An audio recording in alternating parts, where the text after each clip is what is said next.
Kita bicara bisnis sekarang. Sahabat kenal dengan istilah pain point.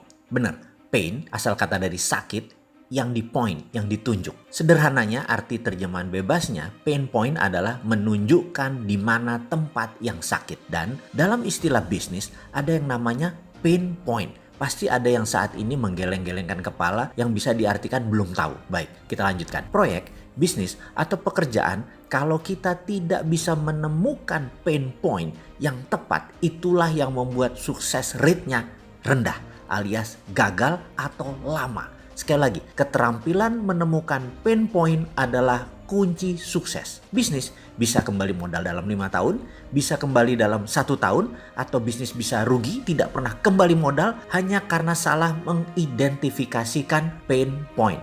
Jadi, masalahnya dalam marketing plus selling, kita harus bisa mengidentifikasi mana yang needs, mana yang wants. Ketika kita memahami perbedaan needs dan wants keduanya, maka pain point akan mudah terindikasi. Ketika pain point ditemukan, maka perpetual perception position proyek kita pasti ketemu, dan disitulah proyek mulai ditemukan titik mulainya, titik nolnya, dan pasti sukses. Oke, sampai sini pasti ada kepala yang mulai penat. Ini apaan lagi sih? Emang berbisnis itu segini rumit ya?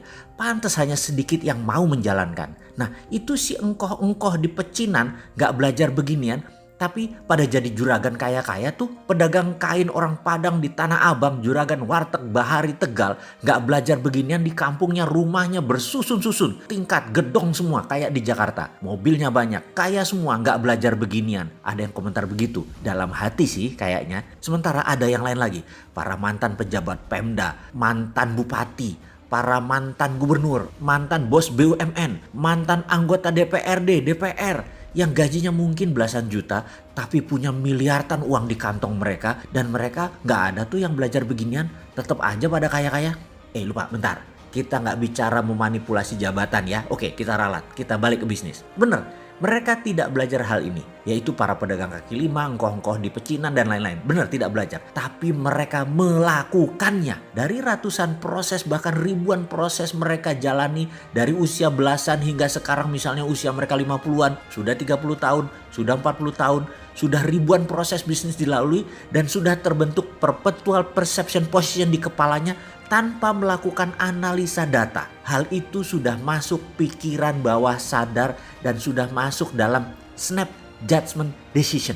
Itu artinya mereka belajar juga, hanya secara tidak sadar dengan melalui perjalanan dan pengalaman hidup mereka. Seseorang dengan insight dalam tanda petik bisnis yang dalam tadi, jika melihat sebuah tempat usaha, dalam sekejap mereka bisa tahu ini akan jadi besar, ini pasti gagal, ini bakalan hanya jalan di tempat. Matanya dengan cepat menemukan titik pain point, otaknya dengan cepat menemukan di sini needs-nya. To make story short, wants atau keinginan itu adanya di pikiran atas sadar atau dikenal dengan istilah conscious mind. Needs atau kebutuhan berada di pikiran bawah sadar atau dikenal dengan sebutan subconscious mind. Kita semua tahu bahwa conscious mind itu memberikan kontribusi hanya 12%.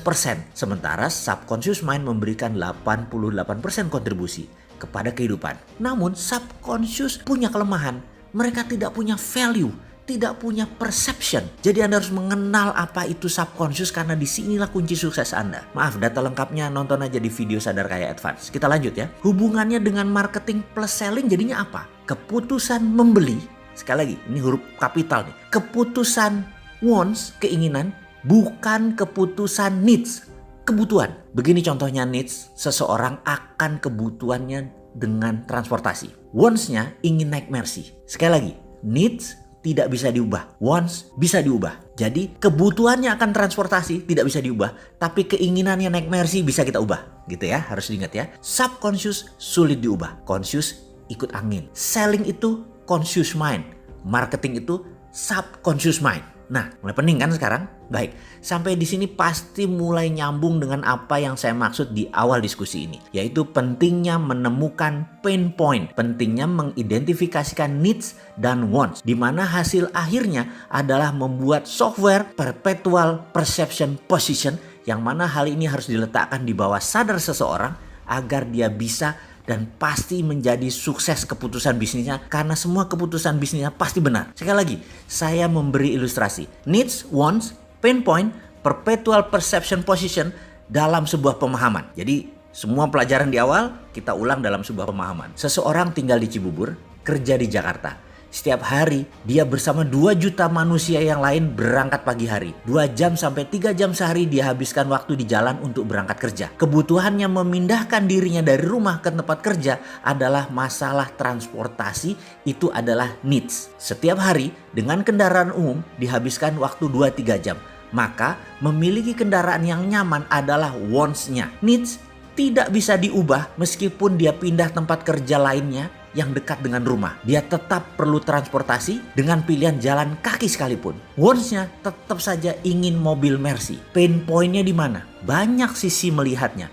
Ada puluhan pain point-nya. Dapat satu saja Anda jadi milioner. Salah satu pain point, lihat saja Gojek, lihat saja Uber, lihat saja Grab. Ada lagi yang lain? Ya pasti ada. Sekali lagi saya tanya, pain point-nya mana? Satu sudah dilihat oleh Gojek dan Grab. Pasti Anda sudah mulai tangkap. Sekarang pasti Anda sudah mendapatkan aha momennya. Apa masih belum? Ada banyak contoh loh. Ada puluhan pain point-nya. Apa masih perlu penjelasan? Apa itu perpetual perception position? Ini belajar bisnis apa belajar psikologi ya? Kita lanjut.